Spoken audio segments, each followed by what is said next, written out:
ስለ መኖሪያ ቤት ሲያስቡ ምን አይምሮ ውስጥ ይመጣል? ሰፋ ያለ መኝታ፣ ሰፊ ሳሎን ከተጨማሪ የሰራተኛ ክፍል ጋር፣ ከስቱዲዮ እስከ ባለ 4 መኝታ አማራጭ ያላቸው አፓርትመንቶች አቅመውን ባማከለ መልኩ የህልሞን ቤት በዲኤምሲ ሪል ስቴት እውን ማድረግ ይችላሉ። በካሬ ከ78000 ብር ጀምሮ በ8% ቅድመ ክፍያ 60% የባንክ ብድር የተመቻቸለት። ስለ ዴሊቨሪ ታይሙ በጭራሽ እንዲያሳስቡ ዘመኑ ባፈራው የኮንስትራክሽን ቴክኖሎጂ አሉሚኒየም ፎርምወርክ ተጠቅመን እየገነባን እንገኛለን። ምን ይሄ ብቻ! ፈጥኖ ለሚመጡ ደንበኞቻችን እስከ 30% የሚደርስ ቅናሽ አድርገናል። የዚህ ድል ተጠቃሚ ለመሆን ከስር ባለው ስልክ ይደውሉልን። ዲኤምሲ ሪል ስቴት፣ ደስታው እዚህ ይጀምራል።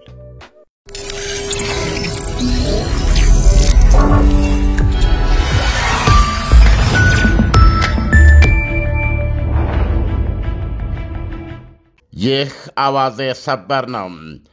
ራሽያ በፕሬዝዳንት ቮሎዲሚር ዜሌንስኪ የትውልድ ከተማ ክሪቭሪህ ውስጥ ከሚገኙ ሬስቶራንቶች በአንዱ ስብሰባ ላይ የነበሩ ዩክሬናውያን የኃይል አዛዦችና ምዕራባዊ አሰልጣኞቻቸውን ከፍተኛ ፈንጂ በታጠቀ ኢላማ አይሲቲ ቦሊስቲክ ሚሳኤል ደመሰስኳቸው ስትል አስታወቀች። የራሽያ መከላከያ ሚኒስቴር በቴሌግራም ገጹ እንዳስታወቀው በዚህ ቀሳፊ ምት 85 ዩክሬናውያን ወታደራዊ ሰዎችና የውጭ አገራት መኮንኖች አልቀዋል።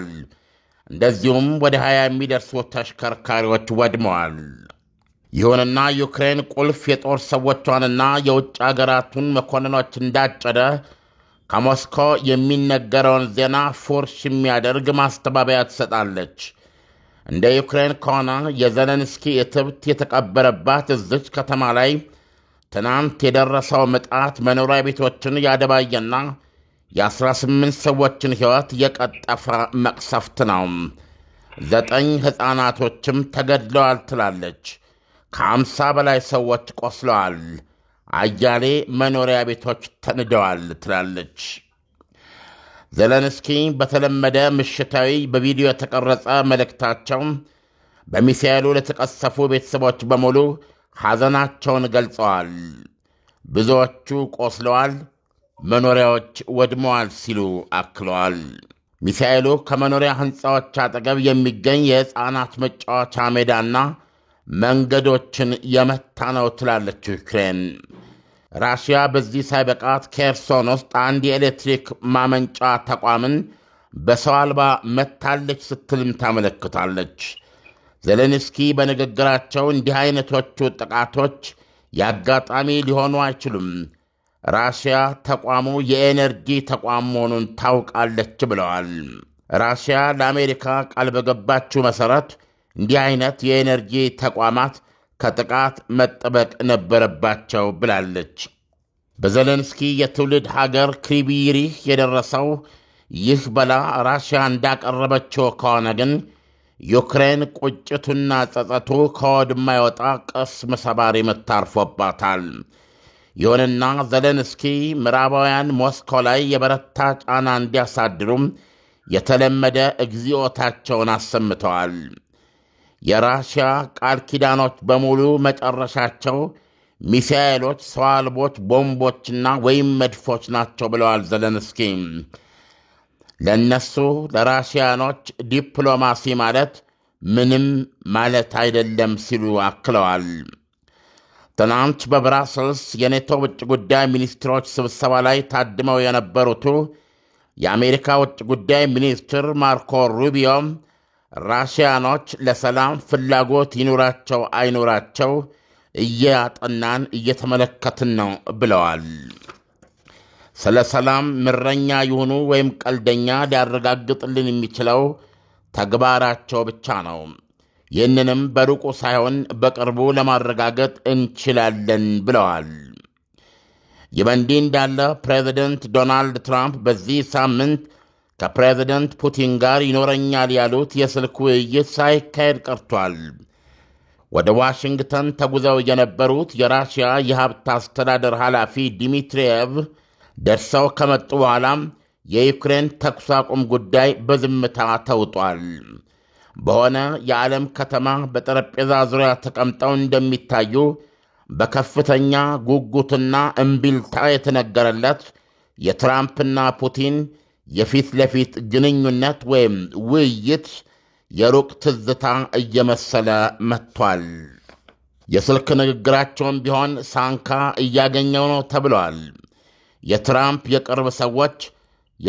የቅርብ ሰዎች ቭላዲሚር ፑቲን ሙሉ በሙሉ የተኩስ አቁም ስምምነት ለማክበር ዝግጁ እስኪሆኑ ድረስ አያናግሯቸው በማለት ትራምፕን እየወተወቱ መሆኑ ይዘገባል። ቭላዲሚር ፑቲን በወገናቸው የዩክሬን ጦርነት ዓላማና ግባቸው በጣም ገና መሆኑን በሚያሳይ ሁኔታ ተጨማሪ 160,000 ወታደር እንዲመለመል ክተት ብለዋል። ዓለም እጅግ በጣም ነው የሚገርመው። ምክንያቱም የሩሲያ አቋም በእርግጥም የለየለት አይመስልም። በሌላ መልኩ ደግሞ አሁን ከዚህ ከትንታኔው እንደተረዳሁት ከሆነ የሩሲያ ወታደሮችና የሌላ ሀገር መኮንኖች የሚል ሀረግ ተጠቅመሃልና በዚህ መልኩ የሌላ ሀገር መኮንኖች ማለት በቀጥታ አሁን እንግዲህ ምናልባት እነዛ የሌላ ሀገር መኮንኖች የተባሉት የአውሮፓም ይሁኑ የሌላ ሀገር በገሃድ ዩክሬን ውስጥ ገብተው ውጊያ ጀምረዋል ማለት የምንችልበት ሁኔታዎች አሉ ወይ? አሰልጣኞች ናቸው። የተለያዩ ኤክስፐርቶች ናቸው። ከፍተኛ መኮንኖች ሊሆኑ ይችላሉ። የተለያየ እገዛ የሚያደርጉ ናቸው። ገብቶ ለመዋጋት ቁጥር ያስፈልጋል። ግን ዞሮ እንደዚህ አይነት እንቅስቃሴ ከመጀመሪያው ጀምሮ አለ። በራሽያን በይፋ እንደምትከሰው ይሄ ለምሳሌ እነ ስቶርም ሻዶውም ሆነ ሃይማርስ የሚተኮሱት የሚነጣጠሩት በአጠቃላይ ስራ የሚሰሩት ዩክሬኖች ሳይሆኑ ምዕራባውያን እንደሆኑ ስትከስ የኖረችው እና በተለያየ ጊዜም የጦርነቱ አመራር ላይ ከዩክሬኖች ጎን ይሳተፋሉ። በኤክስፐርት ደረጃ ማለት ነው። ስልጠና ይሰጣሉ፣ የተለያዩ ነገር ያደርጋሉ። ይህን እጅግ ቀሳፊ የሚያደርገው 85 ያክል የኃይል አዛዦች ናቸው የዩክሬን። እነዚህ በተዋረድ በተለያየ ደረጃ አዛዦች ናቸው እና እነዚህ ምዕራባውያን መኮንኖች ደግሞ አሰልጣኞች ወይም አስተማሪዎች ናቸው። ስለዚህ በየጊዜው ጦርነቱን እየገመገሙ አካሄድ እቅድ የሚያወጡበት የመሳሰለውን ነገር ያደርጋሉ። እንዲህ አይነት ነገር እና በአንድ እንግዲህ ሬስቶራንት ውስጥ እህሏ እያሉ ለመምራት ለዚህ ነው የሚመረጡት። ረጅም ስብሰባ ስታደርግ በአቅራቢያ ቢጎረስና የሚጠጣ መኖሩ ጥሩ ነው እና እነሱም ተበሉ። ይሄ እንደዚህ አይነቱ ጥቃት ውስጥ ለውስጥ ብዙ አንገቶች ከትከሻ ላይ እንዲወድቁ የሚያደርግ ነው። ይሄ ትልቅ የመረጃ ስልጠት ነው እና እንደዚህ አይነት ቁልፍ የተለያዩ የጦር አዛዦችና ምዕራባውያን አሰልጣኞች በአንድ ሬስቶራንት ውስጥ ታድመው መታየት የሚጠበቅ አይደለም። ከዚህ ጦርነት ባህሪ አንጻር እንግዲህ ሁሉም ነገር አማን ነው፣ ሚስጥር ተጠብቋል በሚል ነው እና ግን በግልጽ የምታየው አናታቸው ላይ በቦሊስቲክ ሚሳኤል አለቁ ማለት መረጃ ሾልኳል ማለት ነው። ስለዚህ ይሄ ዩክሬኖች በር ዘግተው ከሚነጋገሩባቸው በርካታ በዚህ ጦርነት ውስጥ ከደረሱ እንትኖች አንዱ ነው ማለት ነው እና ስታየው ከፍተኛ ምት አርፎባታል ዩክሬን። በእርግጥ ዩክሬን ይህንን አስተባብላለች። የተገደሉት 18 ሰዎች ሰላማዊ ሰዎች ናቸው፣ ሚሳኤሉ የወደቀውም ሰላማዊ መኖሪያ ቤቶች ላይ ነው ብላለች። ግን በዚህ በ3 ዓመት ልምድ እንዳየነው ሁለቱም ቢሆኑ እንደዚህ ያደማቸውንና አንጀታቸውን የሚቆርጥ ጥቃቶችን አያረጋግጡም። እና አንዱ ማራከስና መሸፋፈን ነው። እና በዚህ ረገድ ራሽያ የሰጠቻቸው መግለጫዎች ብዙዎቹ ኋላ ላይ በተለያየ በዜና አይተነዋል የተረጋገጡ ሆነዋል። ለምሳሌ በክራማቶርስክ ብዙ ህንፃዎችን ትመታ ነበረ። እነዛ ህንፃዎች ላይ ወታደሮችን አሳርፋ ነው ዩክሬን በኋላ ላይ እንደምንሰማው። አሁን ትልቁ አደጋ በዚህ ጦርነት ውስጥ አስጠሊታው ነገር አንዳንድ ጊዜ ምዕራባውያን ጋዜጠኞች ነገሮች ካለፉ በኋላ የተለያዩ ዶቶችን በማገናኘት እውነቱን ይነግረዋል። አልፎ አልፎ ይህንን አይሞክሩም ማለት ባይቻልም በዚህ በዩክሬን ጦርነት ነገር ግን በጣም ውሱን ነው። ባጭሩ ማለት የሚቻለው እውነቱ የትም ይሁን ራሽያ በትክክል ይህን የገለጸችውን እስከ ቁጥራቸውና ማንነታቸው መግለጿ ከመረጃ ጋር የተያያዘ በጣም ቁልፍ ጥቃት መሆኑ ትረዳለህ። እና ይሄ በጣም ኪሳራው ከባድ ነው ለዩክሬንም። ከዚህ በፊት ሲኤንኤን የሰራው አንድ ይሄ መሰል ዘገባ ላይ ለቤተሰቦቻቸው ባልተነገረበት ሁኔታ አስከሬናቸው አሜሪካ የሚገቡ እንዳሉ ገልጾ ነበር። አሜሪካ ከገባ በኋላ እንደሚነገራቸው የአንዳንድ ወታደሮችን ሬሳ ማግኘት አስቸጋሪ እንደሆነ ሰፊ ዘገባ አውጥቶ ነበር። ለምሳሌ በቅጥር ምንድን ነው ይባለው በወዶ ዘማችነት ቁጥራቸው ቀላል ያልሆነ አሜሪካውያን፣ እንግሊዛውያን፣ ፈረንሳውያን ሞተዋል በዚህ ጦርነት። እንደዚሁም ደግሞ የተለያዩ ከፍተኛ ማዕረግተኞችም በዚህ ሁኔታ አሁን ለምሳሌ በዛሬው ዕለት የተገደሉ በትናንትናው ዕለት የተገደሉ ከፍተኛ የጦር ሰዎች ማለት መኮንኖች ራሽያ እንዳለችው ካሉ በይፋ አይነገርም። ምክንያቱም የታወቀ ተልእኮ ላይ አይደለም ያሉት፣ በሚስጥር የሚደረግ ነው ወደ ዩክሬን የሚደረገው። ስለዚህ ከሚዲያ ተከልሎ ወይም ተደብቆ ነው በራሱ በሚሊተሪው አሰራር ውስጥ ነው ነገሮች የሚያልቁት። እና ከዚህ አንጻር ከባድ ምት እንዳረፈባት ዩክሬንን መገመት ይቻላል። ዓለም አሁን እንግዲህ ሩሲያ በድርድሩን በተመለከተ የተኩስ አቁም ስምምነቱን በተመለከተ ኦፊሻሊ እንደማትቃወም ተናግራለች። ይሁን እንጂ ግን ወደ ተግባር ወደ መለወጥ ሂደቱ ላይ ደግሞ በተግባር እያሳየች አይደለም። ይሄ ነገር ስንመለከተው አሜሪካ ደግሞ ሙሉ በሙሉ ሩሲያን ስትቃወም እያየን አይደለም።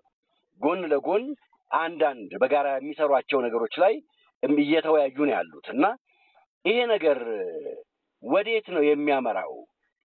ለሩሲያ ጊዜ መስጠት አይመስልም ወይ? እንደው ሂደቱን ስትመለከተው ሩሲያ ልትጨብጣቸው የምትፈልጋቸው ቦታዎች አጠቃላ እስክትይዝ ድረስ ጊዜ እየተሰጠ አይመስልም ወይ? እንደው በዚህ ዙሪያ ላይ አንተስ ምን አይነት አስተያየት አለ? እንደግል አስተያየት ስለ መኖሪያ ቤት ሲያስቡ ምን አይምሮ ውስጥ ይመጣል? ሰፋ ያለ መኝታ፣ ሰፊ ሳሎን ከተጨማሪ የሰራተኛ ክፍል ጋር ከስቱዲዮ እስከ ባለ 4 መኝታ አማራጭ ያላቸው አፓርትመንቶች አቅሞን ባማከለ መልኩ የህልሞን ቤት በዲኤምሲ ሪል ስቴት እውን ማድረግ ይችላሉ። በካሬ ከ78,000 ብር ጀምሮ በ8% ቅድመ ክፍያ 60% የባንክ ብድር የተመቻቸለት። ስለ ዴሊቨሪ ታይሙ በጭራሽ እንዲያሳስቡ ዘመኑ ባፈራው የኮንስትራክሽን ቴክኖሎጂ አሉሚኒየም ፎርምወርክ ተጠቅመን እየገነባን እንገኛለን። ምን ይሄ ብቻ! ፈጥኖ ለሚመጡ ደንበኞቻችን እስከ 30% የሚደርስ ቅናሽ አድርገናል።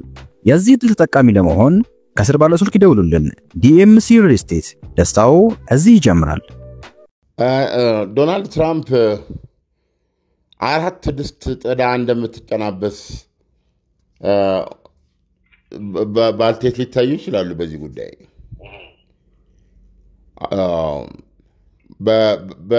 በዚህ በመካከለኛው ምስራቅ ከሁቲዎች ጋር እየተማቱ ነው። ወደ ኢራን ኃይል እያስጠጉ ነው። በዚህ በኩል ደግሞ የታሪፍ ጅራፍ እያጮሁ ነው። ዓለምን እያመሳቀሉ ነው ያሉት። እርምጃቸው ምን የሚሆን ምን። ስለዚህ በሌላ በኩል ደግሞ በዚህ በኩል ከራሽያና ዩክሬን ወደ ሰላም አመጣለሁ እያሉ ነው። በዛ በኩል ዩክሬንን ማዕድን ስምምነቱን እየፈረመች አይደለም እያሉ ነው። ስታየው እንደዛ ነው የሚታየኝ። እንዴት ነው የሀገራችን ሰው እንደሚለው ብዙ ድስቶች የጣደች ባልቴት ሆነው ነው የሚታዩት። ለምሳሌ አንዳንድ የራሽያ አባባሎች ትክክል ናቸው። በሁለቱ ሀገሮች መካከል ተኩስ ማቆም አለብህ አይደለም? ተኩስ የምታቆመው ለምን? ተኩስ የምታቆመው የሰላም ድርድር ለማድረግ ነው። ይህን ጦርነት በሰላም ድርድር ለመፍታት ነው። ስለዚህ የጦርነቱ መንስኤ የሆኑ ነገሮችን ለመፍታት ነው። አሁን ለምሳሌ ሳውዲ አረቢያ የሄዱ ጊዜ ዩሪካ ብለው ድምፅ አሰሙ። ሩዮ ናቸው እዛ ዋናው ተደራዳሪ። በቃ አለቀ እንግዲህ ተኩስ አቁም ለ30 ቀን የሚሰራ በምድር የለም፣ በአየር የለም፣ በባህር የለም፣ ውጊያ የለም። በቃ ዩክሬንና አሜሪካ ተስማምተናል፣ ራሽያን ተቀበል አሉ። ሌትሴ ራሽያ ተቀበለች። ከዛስ ተኩሱ ማቆም እንደተከበረ ወታደር አዋተን እንገባለን ብለው በአውሮፓውያኑ በዛ በኩል የተዘጋጁ ነው። ይህንን ትናንት ማታም ዘለንስኪ ብለውታል። ከፈረንሳይና ከእንግሊዝ የጦር ኃይል አዛዦች ጋር ተነጋግር ያለው ከዚህ በኋላ ወር አይፈጅም ብለዋል። አየር ኃይሉ፣ እግረኛው፣ ባህር ኃይሉ፣ ኮማንዶ፣ ታንከኛው፣ መድፈኛው የተዋጽኦ ተሰብስበው ሲያበቃ በቀጥታ ዩክሬን ምድር ገብቶ ስትራቴጂክ ቦታ ይዛል። ከዛ በኋላ የዩክሬንን ምድር፣ ሰማይ፣ አየር ይጠብቃል። ከዚህ በኋላ የሚመጣ ጦርነት በአውሮፓና በራሽያ መካከል እንጂ በዩክሬን ብቻ ከዚህ በኋላ ዩክሬን አለች ብሎ ዩክሬን የምትዋጋው ነው። ይህ ተኩስ አቁም ብቻ እንዲከበር አሉ። ምንድን ነው አሁን አንተ አደራዳሪ ነህ። ዶናልድ ትራምፕ ይህንን ችግር እፈታለሁ ብለዋል። ለመፍታትም መንደርደሪያውን አስቀምጠዋል። ለምሳሌ ዩክሬንን ኦልሬዲ በራሽያ እጅ የገባውን መሬት አገኛለሁ ብለሽ አታስቢ፣ እሱ የሞተ ነገር ነው። ቢያንስ እኔ ማድረግ የምችለው ጦርነቱን ባለበት አቆመዋለሁ ነው አይደለም? ይሄ ማለት በሌላ አነጋገር አንቺ እነዚህ ከተያዙ 4 ግዛቶች ውስጥ ቢያንስ በ25 እና በ30 በመቶ መካከል በእጅሽ የሚገኙት ያንቺ ይሆናሉ ነው እኮ አይደለም እንዴ? ይሄ ጦርነት እየረዘመ ከሄደ ደግሞ እሱም ታውቃለሽ ነው። እሱ ብቻ አይደለም ካልፈጠንክ ብለውታል አንድ ቀን ዘለንስኪን። እንዲሁ እየተገፋ የሰው ሀገር ነው የምትወጣው እየሸሸ ሙሉ በሙሉ አስረከበ ብለዋል። ዩዋ ሊደር እንጂ ዩክሬን የራሽያ ነች ብለዋል አፍ አውጥተው። ስለዚህ ይህን መፍትሄ ልሰጥ ነው የመጣሁት፣ በዚህ ከተስማማው ራሽያ ያለችበት ድንበሩ ይሆናል ብለዋል። ጉድ። ይሄ ማለት ራሽያ እነዚህን ግዛቶች የራሴ ናቸው፣ ስለዚህ እነሱ ሙሉ በሙሉ ሳላስገባ የሚደረግ ምንም አይነት ድርድር የለም፣ ቢኖርም ይህንን ግዛት በሰላማዊ መንገድ የሚሰጠኝ የሚል አቋሟ እንዳለ ሆኖ አሜሪካ ይህንን ስትል ኮምፕሮማይዝ ያደረገችው ባለሽበት ቁሚ የቀረውን ዩክሬን እንደያዘች ይሄ ነገር መቆም አለበት የሚል ነው። ከዛስ በኋላ የኔቶ አባል ትሆናለች አትሆንም? የኔቶ አባል መሆን የለባትም። ዋነኛው ለጦርነቱ ምክንያት የሆነው ይሄ ነው ትላለች አይደለም ራሽያ። ዶናልድ ትራምፕ ጦርነቱን ያስነሳቸው በተባበሩት መንግስታትን በተለያዩ መድረኮች ይህንን የራሽያን አቋም ደግመዋል። የጦርነቱ መንስኤ ዩክሬን ናት። ዩክሬንና ምዕራባውያን ናቸው። ለምን የኔቶ አባል እኔም በሆን አልፈቅድም ብለዋል። አሁን ለምሳሌ የአሜሪካ ፖሊሲ የዚህ ዌስተርን ሄሚስፌር የሚባለውን አካባቢ ጓሮዬ ነው የምትለው። ስለዚህ ይህን ጓሮዋን ማስከበር ላይ መሆኑንና ፓሲፊክ ላይ ያተኮረ ፖሊሲ መሆኑን ገልጻ ነው ፊቷን ከአውሮፓ ማዞራን የገለጸችው። ስለዚህ ራሽያ ደግሞ ዩክሬን ማለት በታሪክም በምንም የተሳሰረቻት የእሷ ጓሮ ናት። ስለዚህ ከዚህ አንጻር ራሽያ ትክክል ናት ብለዋል። ዜን ምንድን ነው የሚያደርጉት? አሁን እዚህ ጋር ተኩስ አቁም አውቶማቲካሊ ይደረግ ይላሉ አሜሪካ እና አውሮፓውያን ደግሞ ተኩስ አቁምን ተከትለው እኛ እንገባለን ይላሉ። ራሻ ደግሞ እዚህ ጋር ከገባችሁ የባሰ ቀጥታ ግልጽ የኔቶና የእኛ ጦርነት ይሆናል እያለች ነው። በዚህ ጉዳይ ላይ ከአሜሪካ በኩል የምንሰማው ነገር የለም። ከአውሮፓውያኖች ጋር እያደረገች ስላለው ድርድር እየሰማን አይደለም።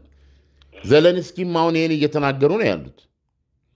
የእንግሊዙ ጠቅላይ ሚኒስትር ምንድን ነው ያሉት?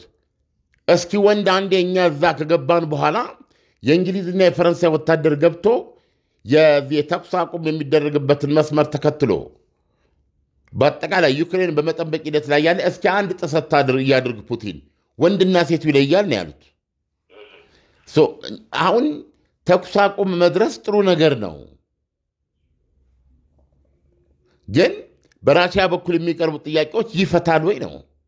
ለምሳሌ ኖ ራሽያ ስላለች ሁሉ ነገር ይደረጋል ማለት አይደለም።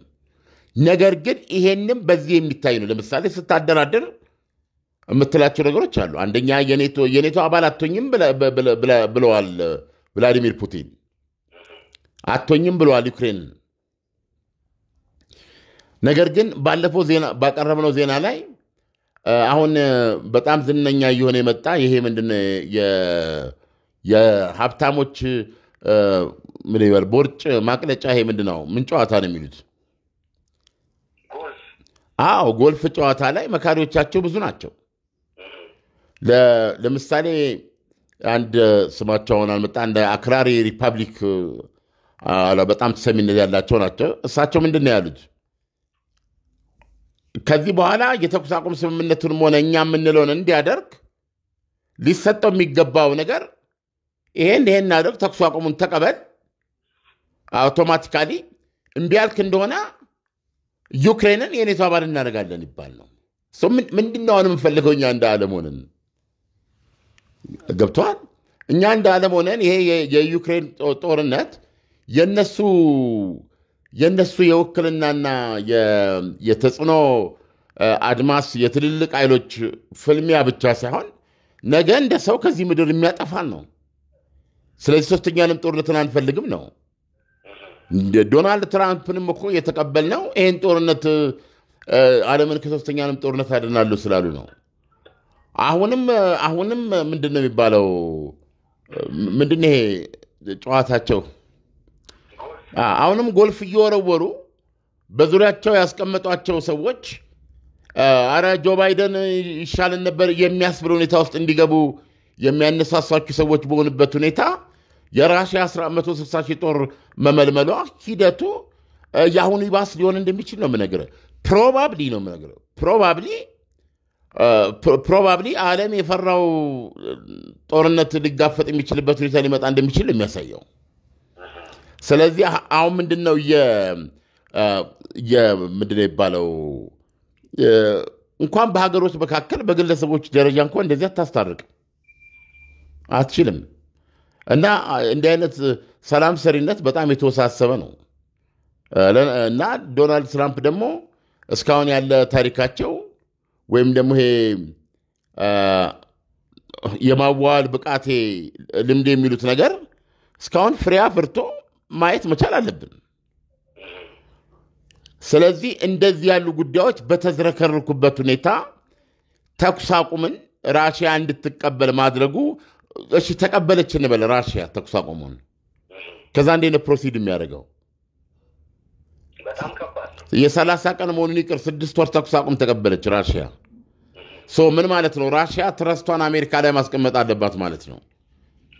ተኩስ አቁሙን ተከትሎ አሜሪካ አንደኛ አውሮፓውያኑ ይሄንን ተደራጅተን እንገባለን የሚሉትን ነገር እንደምታስቆም ማመን ያለባት ማለት ነው። ግን ዲፋክቶ ከገቡ በኋላ ጦርነቱን መዋጋት ነው የሚኖርባት። ወደ ተፈራው የዓለም ጦርነት መግባት ነው ያለባት። ለምሳሌ በዚህ በኩል አንድ ነገር ሜንሽን አታደርግም። ዜናውን ስንሰራ አሜሪካ እንዲህ አይነቱ እንቅስቃሴ ኦፍኮርስ ማናቸው ዊትኮፍ ይህን በተመለከተ ምን ብለዋል? የራሽያና የዩክሬን ይሄ ድርድር ቁልፍ የዶናልድ ትራምፕ ተጠሪ ናቸው። ኢዩኝ ባይነት ነው አትርሱኝ ባይነት ነው ብለዋል። እንግሊዝና ፈረንሳይን አናንቀው ነው የገለጹት። ይህንን ምንድን ነው ያሉት የፈቃደኞች ጥምረት የሚል ማለት ነው። የቱርክ ብዙ ወታደሮች አሏት እና ቱርክም እዚሁ ስምምነት አላት። በርካታ ወታደር ልታበረክት ትችላለች። እንግሊዝ፣ ፈረንሳይ፣ ጀርመን እንደዚህ እያሉ የተዋጽኦ ወታደር ፈጥረው እና ታጥቀው ዩክሬን ሊገቡ ነው ለውጊያ የተኩስ አቁም ተከትሎ። አንተ ደግሞ አይደለም የአውሮፓ ጦር አይደለም የአውሮፓ ጦር ለእኔ ይሄ የፈረንሳይ ጦር ማለት የኔቶ ጦር ነው። እነዚህ ሲገቡ ላይ ልመለከት አልችልም እያለች ባለችበት ሁኔታ የተኩስ አቁም ስምምነት ተቀበይ ማለት በጣም አስቸጋሪ ነው። ስለዚህ ከዚህ አንጻር ድምት ያለ ታይም የወሰደ ስራ ያለው ነገር የለም እና ዶናልድ ትራምፕ ዝም ብለው ውስጥ ዜና ስትከታተል መስሪያ ቤቶች ሲያፈርሱ፣ ሰራተኛ ሲበትኑ ውስጥ ያለ ነውጥ ልነግርህ አትችልም። ወደ 20 ሺህ ሰራተኛ እኮ ተሰናብቷል አሜሪካ ውስጥ የፌዴራል ሰራተኛ። አየህ ድሮ 2 የነበሩ መስሪያ ቤቶችን ወደ 1 የቀላቀሉ ማዕት ነገር አለ እኮ አሜሪካ ውስጥ። በጣም የተትረከረከ አሜሪካ ውስጥ የሚመጣ ንቅናቄ ነው የምነግርህ ኢሳያስ። ጀስት ሆልድ ኦን ሪሊ ዝም ብለህ መጠበቅ ነው ያለብህ። እየተደረጉ ያሉት ነገሮች ስር ነቀል ናቸው፣ ራዲካል ናቸው እና እነዚህ ነገሮች ዝም ያለ ነገር አለ። አሁን የሆነ አንዳች እንትን የሚል ነገር አሜሪካ በራሷ ውስጥ የሚኖር ዶናልድ ትራምፕ ትክክል የመሆን ያለ መሆን አይደለም። ኤኒዌይ እሳቸው አሁን የጀመሩት ነገር አብዮት ነው። ምን አይነት አብዮት ራሳቸው አሜሪካኖች በራሳቸው የሚነግሩን ነው። ስለዚህ አሜሪካ ውስጥ ሊጀመር የሚችለው ንቅናቄ የእነዚህ 50 ግዛቶች ውስጥ የይፋ የመገንጠል እንቅስቃሴ ሁሉ ሊፈጥሩ የሚችሉ ይሄንን ማንም ሰው መጠራጠር የለበትም። በጣም ስር ነቀል ነገር ነው እየሆነ ያለው። እዛ ውስጥ በጣም ያሉ ሰው ናቸው። እዛ ውስጥ አሁን በዚህ በፋርስ አካባቢ ቋፍ ላይ ደርሷል። እዚህ ከአውሮፓውያኑ ጋር ወይ አልተቆራረጡም ወይ ከአውሮፓውያኖቹ ጋር አይደሉም። ትርክርክ ያለ ሁኔታ ነው ያለው። እዚህ ጋር ደግሞ ታሪፍ አለ። ገብቷል። በታሪፍ ያልተለመጠጠ ዓለም የለም። አሁን ቻይና 34 በመቶ እንትን አድርጋለች፣ ታሪፍ ጥላለች። ማነው አሜሪካ ላይ የንግድ ጦርነት ፕራክቲካሊ ተጀምሯል። አሁን ስታየው በዚህ ሁሉ እንትን ውስጥ የዩክሬን ጦርነት እየቆየ እንትን እያለ ነው የሚመጣው እና ምናልባት የዶናልድ ትራምፕ ይህ አካሄድ የበለጠ ጦርነቱን የፈራነውን የዓለም ጦርነት እውን የሚያደርግ እንዳይሆን ያስፈራል። ምክንያቱም አያያዛቸው የተትረከረከ ስለሆነ ራሳቸው ራሽያኖችን መጠቀም እንችላለን ብለው የሚያስቡት ነገር ሊኖር ይችላል። አውሮፓውያኖችም የራሳቸውን እና አሜሪካን በሙሉ በጆ ባይደን መልክ በባሰ መልኩ አየህ ኢጓቸው ተነክቶ ለካ እንዲህ ማለት ልችላቸው እንደዛ ከሆነማ አሳያታለሁ ብለው ከጀርባቸው እንዲሰልፉ ይፈልጋሉ እና የባሰ እኔ የሰላም ሁኔታ ልምታይኝ በጣም የሚገርም ነገር ነው። ኢቨን ቅድም ያነሳ ነው ዶናልድ ትራምፕና ቭላዲሚር ፑቲን እንደሚገናኙ የተነገረው እሱ ይልቅ በጣም አሁን ዞር ብሎ የሚያነሳው የለም። ለምንድን ነው ስትል አንዳንድ ጊዜ ልክ እንደ ግለሰብ ይሄ ምንድን ነው የሚባለው መሪነት ቦታ ላይ የተቀመጡ የቆመጠጡ ምራቃቸውን የዋጡ ለሁሉ ነገር ጊዜና ስልት አስቀምጠው እንደሚንቀሳቀሱ ትልቅ ሰዎች ከቦን ይልቅ አንዳንድ በጣም ስሜታዊ ሆነው ታየዋለህ። የሳውዲ አረቢያ ድርድሩ ከመጀመሩ በፊት በዚህ በልኡካኖቻቸው የመጀመሪያው ግንኙነት በቭላዲሚር ፑቲን እና በዶናልድ ትራምፕ መካከል እንደሚሆን ነበረ የነበረው ፍንጭ። አሁን ቶታሊ ያ አይነሳም። በዚህ በኩል የሞስኮና የራሽያን ግንኙነት የማሻሻል ጅምሮች፣ የንግድ ስምምነቶች እየተወሩ ነው ያሉት እና እነዚህን ሁሉ ግምት ስታስገባ የባሳት ታምጣ እንዳይሆን የሚያሰጋ ነው። ዓለም አሁን እንግዲህ በእርግጥስ አሁን የዚህ የተኩስ አቁም ስምምነቱ እንዳይፈጸም ዩክሬንና አውሮፓ በዋነኛነት እንቅፋት ናቸው ብለን ማሰብ እንችላለን? እንቅፋት ብለን ታስቀምጣቸዋችንም። እነሱም የቆሰለ አንበሳ ናቸው። እነሱም እናቱ ገበያ እንደሄደችበት ልጆች ነው ልታያቸው የምትችለው። ነገር ዓለማቸውን አሜሪካ ላይ ጥለው አሜሪካ ስጠራቸው ጠመንጃቸውን ወልብለው ከኋላ የሚሰለፉ ሀገሮች ናቸው።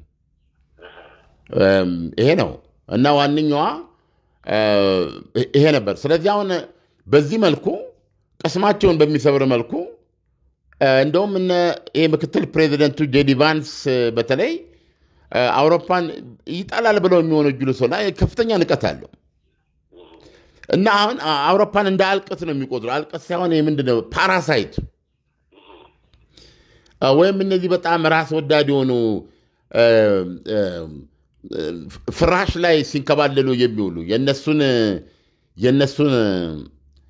የነሱን ጦርነትና ዋቴቨር አሜሪካ የነሱን አዛባ እየዛቀች እነሱ ያው ቦሬል የደንገነት አይደል ያላቸው እንደዛ ሆነው የሚኖሩት ናቸውና ወደዛ ራሳቸውን ይቻል የሚል ነገር አለ። አሁን በዛ በኩል በቃ ምንድነው መሰልቸት ስንት ዓመት እነዚህ በአንቀልባ አዝለን የሚል እንደዚህ አይነት አቋም አለ የአሜሪካ አስተዳደር ውስጥ።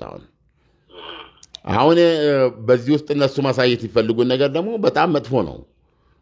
ተናኩኝ የሚል ሰው ልፈራ ልከበር ሲል አደጋ ነው የሚያመጣው እና አሁን የምታያቸው ንግግራቸው ምናቸው ቀጥታ ጦርነቱን በጣም የሚያባብስ ነው። ራሽያ ስለማታተኩርበት ነው እንጂ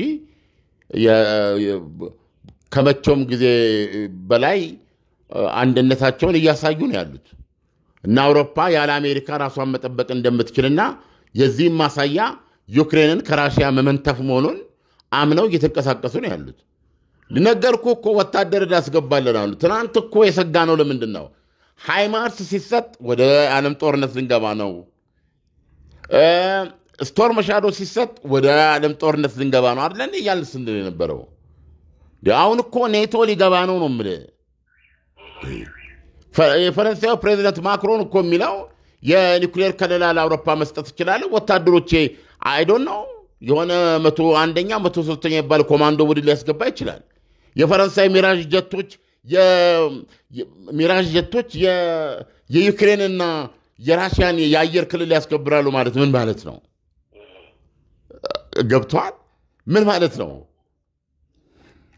የጥቁር ባህርን ይቆጣጠራሉ።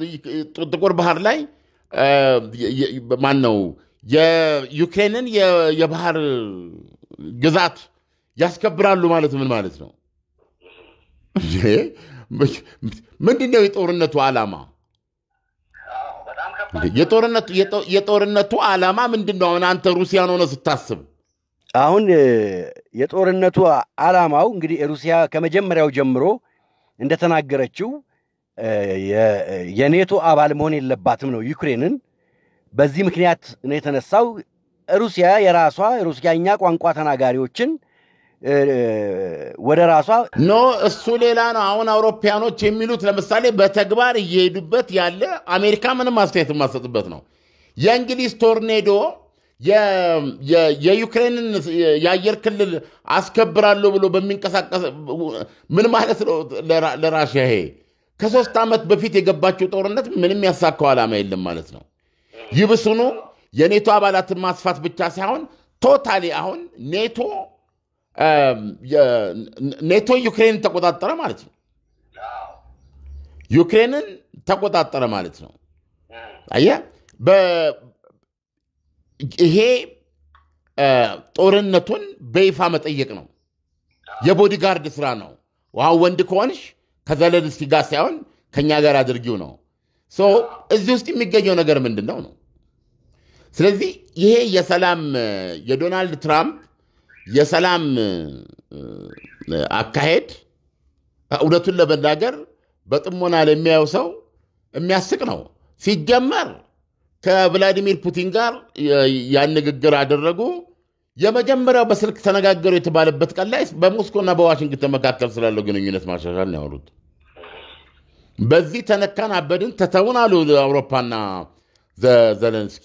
በጀርባ ከኛ ጀርባ ሆነው ሁለቱ ሀያላን እንደ ሀያላን ሀገሮች ስምምነት አድርገው እነሱ ጨርሰው እኛን አክብሩ ሊሉ ነው ብለው ታስታውሳለህ። ጠቅላላ የአውሮፓ ከተሞች የአስቸኳይ ጉባኤ መቀመጫ ነበር። ኑቡና ጠጡ፣ ነገ እንትናጋ ነው፣ ነገ አስካለ ጋር ነው፣ ከዛ ዘነበች ጋር እንዲህ ነው የነበረው። ስለዚህ እውነቱን ለመናገር ምራቁን የዋጠ ሰው የሚያየው ከሆነ በእውነት ዶናልድ ትራምፕ ይህን ሰላም እንዴት እንደሚሰሩት እሳቸውና እግዚአብሔር ነው የሚያውቀው። እውነት ነው። ዓለም ለዛሬው ትንታኔ ከወዲሁ አመሰግናለሁ። መልካም ቀን ይሁንልህ። መልካም ቀን። ስለ መኖሪያ ቤት ሲያስቡ ምን አይምሮ ውስጥ ይመጣል? ሰፋ ያለ መኝታ፣ ሰፊ ሳሎን ከተጨማሪ የሰራተኛ ክፍል ጋር ከስቱዲዮ እስከ ባለ 4 መኝታ አማራጭ ያላቸው አፓርትመንቶች አቅመውን ባማከለ መልኩ የህልሞን ቤት በዲኤምሲ ሪል ስቴት እውን ማድረግ ይችላሉ። በካሬ ከ78,000 ብር ጀምሮ በ8% ቅድመ ክፍያ 60% የባንክ ብድር የተመቻቸለት። ስለ ዴሊቨሪ ታይሙ በጭራሽ እንዳያሳስቡ፣ ዘመኑ ባፈራው የኮንስትራክሽን ቴክኖሎጂ አሉሚኒየም ፎርምወርክ ተጠቅመን እየገነባን እንገኛለን። ምን ይሄ ብቻ! ፈጥኖ ለሚመጡ ደንበኞቻችን እስከ 30% የሚደርስ ቅናሽ አድርገናል። የዚህ ድል ተጠቃሚ ለመሆን ከስር ባለው ስልክ ይደውሉልን። ዲኤምሲ ሪል ስቴት፣ ደስታው እዚህ ይጀምራል።